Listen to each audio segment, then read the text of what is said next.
I've reviewed a lot of supplements on this channel. Some of them genuinely helped me, some did absolutely nothing, and others might as well have gone straight into the bin. But today, I'm going to rank them in a straightforward tier list because we know the marketing doesn't always tell the truth and fake reviews are harder to spot than ever. Just so we're clear, I'm keeping it simple, S to C tier only. If I haven't personally tried a supplement, it doesn't belong in this list. I'm not a doctor, don't go and throw your prescriptions out of the window, and I know there's going to be some things that you disagree with in my list, that's fine, but share your opinions in the comments. Let's start with two that everyone knows about before we get into the more adventurous stuff. Vitamin D and omega-3. Now, I live in London, and for most of the year, it's grey and cold, so supplementing with vitamin D is pretty much always recommended. Between October and March, my mood tends to drop, and a lot of people start noticing that they feel more tired, achy, and seem to catch more colds and flu. Vitamin D can help with that. It supports your immune system, your bones and muscles, and it's one of the few supplements recommended for most people in the UK during the darker months. Then there's omega-3, great for your brain, and if you regularly get sore after your workouts, omega-3 can help you recover faster, but that's only with regular daily use over weeks. One thing with omega-3 capsules though, I used to buy these omega capsules that were always on special offer. The jar would smell really strong of fish, and I just thought, well, it's fish oil. It's meant to smell like that. But later I learned some manufacturers, not all of them, don't store or handle the oil properly, and by the time it gets to you, it can be rancid, and that's what was happening to me. If you take the capsules, just make sure you get a good quality one and check the smell and expiry date. I'm going to give these an instant S tier. Very easy to get hold of, super useful, and I personally can't go without them. Let's move on to something that's had a lot of influencer money behind it, and I want to talk about whether it's actually lived up to that hype. Greens powders. Now, I've tried a few greens powders, athletic greens, and some of the cheaper versions out there. Some people say it's completely useless and a scam, and some people say that they're very useful and they're equivalent to taking a daily multivitamin. I wouldn't say that they replace the fiber, the volume, or the full nutrient profile that you get from actually eating whole fruits and vegetables. Maybe you've got a busy lifestyle and you can't always eat as well as you'd like to, and a greens powder may provide some of the nutrients that you wouldn't be otherwise getting. Right now, I'm not using them. I switched to just putting a handful of kale in my smoothies. The leaves are fresher, more nutrient rich, and haven't been sat in a warehouse for God knows how long. And when I calculated it, buying a bag of kale once every 3 days actually works out cheaper than buying the supplements every month. C tier. Useful for convenience, but I wouldn't spend a large amount of money on them expecting it to transform your health. The next one is a very different story. Ashwagandha. And this one is a bit less straightforward than you might think. I know a lot of people turn to ashwagandha because they want to boost their testosterone. And I'll tell you now, it might not work for testosterone in the way that many claim that it works. I'll explain in a moment. When I tried ashwagandha, I took it mainly hoping for better sleep. And I won't lie, it worked really well. It worked really well for stress and anxiety too. I think it just generally makes you noticeably more relaxed when you start taking it regularly. Some people experience emotional blunting with it. You might start noticing that you're a bit too relaxed and you just lose interest in things that you used to enjoy. I didn't experience it myself, but a lot of the people in the comments to the video I made about it went through that. Cycling it isn't a bad idea at all, just to make sure that you're less likely to start experiencing that emotional problem. And with the testosterone thing I mentioned before, it lowers your cortisol, which is your stress hormone, and as a result, that can make your body able to create more testosterone with less interruption. So it doesn't just boost your testosterone like, say, a computer game power-up, it's more indirectly done. It also gave me really vivid and weird dreams. It didn't happen all of the time, but they were pretty crazy. If you have a highly stressful life, ashwagandha can be really useful for you. Ashwagandha goes into A tier. I came very close to putting it into S tier, but I don't think that enough is said about that numbing effect that it can have on some people. It's definitely not going to make you feel like you're being electrocuted like the next supplement I'm going to talk about. Beta-Alanine, if you don't know what it is, it's a very common ingredient in most pre-workout supplements. It's the reason why after you take a pre-workout, your body gets that tingling electric shock feeling. It's mainly there to help with muscle endurance. The idea is that over time, it builds up in your muscles and helps you push out a few more reps in whatever exercise you're doing, especially in high rep workouts. The thing is, those benefits only show up with consistent daily dosing over several weeks, not from just one scoop before the gym. And in most pre-workouts, the amount of beta-alanine that you get is too low to really contribute to that effect. The only thing you'll definitely notice at lower doses is the tingling in your skin, that electric shock, pins and needles feeling. That doesn't necessarily mean it's working for performance. I actually think it's probably one of the most gimmicky gym supplements out there that a lot of guys get tricked into buying. The other one, I will actually talk about it very shortly. Beta-alanine promises a lot, but in the form of a pre-workout blend, it's largely useless in my view. With all of that in mind, Beta-Alanine can firmly go into the C tier. I don't even really bother with pre-workout supplements anymore. There are better ways.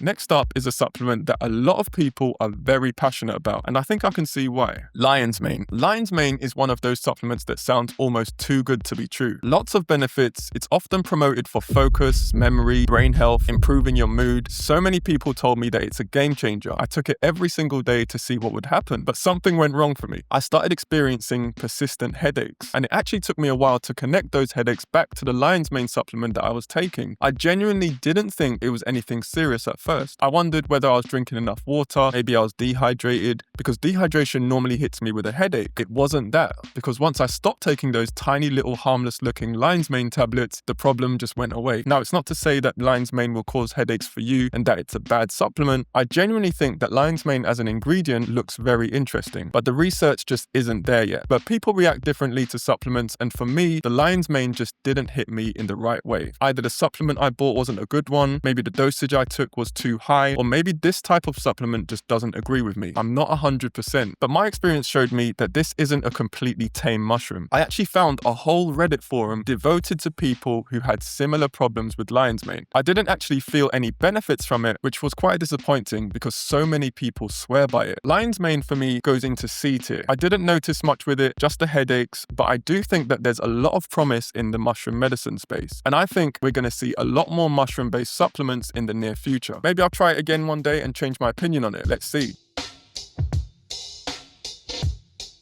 Let me get into the other one I mentioned, Tribulus. Now, if you're a regular gym goer, been into any health food shop or bought supplements online, you've probably seen Tribulus Terrestris on the shelf somewhere. Marketed as a testosterone booster, more drive, more strength, more energy. I tried it. No change in drive, performance, or how I felt in the gym. So I looked into the research. Multiple human trials show it doesn't raise testosterone compared to a placebo. The evidence for anything else is weak or inconsistent. But here's the part I actually want you to pay attention to. When I dug into why Tribulus has such a strong reputation, despite the weak evidence, I found that some of the studies showing positive results were actually funded by the companies selling it. Those studies don't get flagged. They get published, picked up by the news, and reported as independent findings. The company funds the study says it works, the news reports it, and people buy it. Now, I'm not saying this happens with every supplement, but it happens more than people realize. And Tribulus was the one that made me first notice this. C tier, probably lower. Save your money. Don't worry, there are much better ones still to come. The next one has a reputation that it doesn't deserve.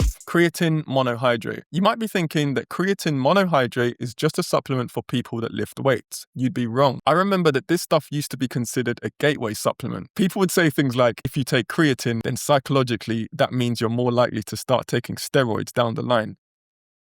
You don't really hear that being said anymore. Creatine is no longer seen as just a bodybuilding supplement. It's increasingly being recommended for people of all ages. Research suggests that it can also support brain health, things like memory, cognitive speed, and mental performance under stress, especially in older adults. There's also early research hinting at gut health benefits, but that's not yet solid human evidence like we have for the muscle and brain benefits. One thing to be aware of, creatine can make you retain a bit of water, mostly inside the muscle. For most people, that just shows up as a small increase on the scale. It's not fat and it isn't dangerous for healthy kidneys. But if you're in a weight class sport or trying to cut, it's worth knowing about. And no, it's not going to turn you into a bulked up masculine man. Don't worry about that. Creatine for me goes into S tier. It's not hard to find a good quality supplement and it's not too expensive at all if you shop around.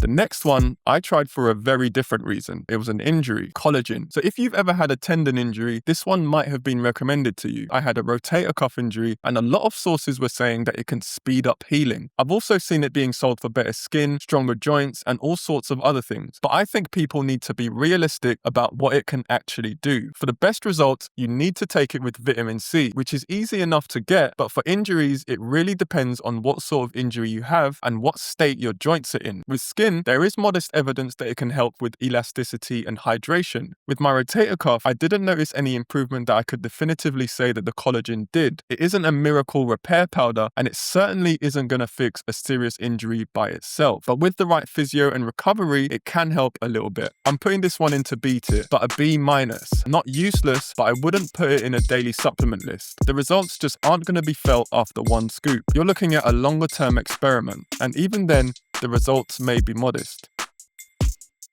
A lot of your recovery actually happens while you sleep. And the next one is something I started taking for that exact reason. Magnesium Glycinate. Now there's two things I've noticed with it. One, it really helps with sleep. The second thing I noticed is that some nights when I don't get my full 8 hours, taking Magnesium Glycinate makes me wake up feeling closer to how I'd feel if I got my proper 8 hours. It's not magic and you still need to aim for a decent amount of sleep, but on those rough nights, it makes a noticeable difference. One thing to emphasize though, I'm talking about Magnesium Glycinate specifically, not the other forms. Don't go for a blended multi-mineral version, and definitely don't buy magnesium oxide. It's pretty useless. I've been taking this pretty much daily for years, and that tells you everything. Magnesium goes straight into S tier.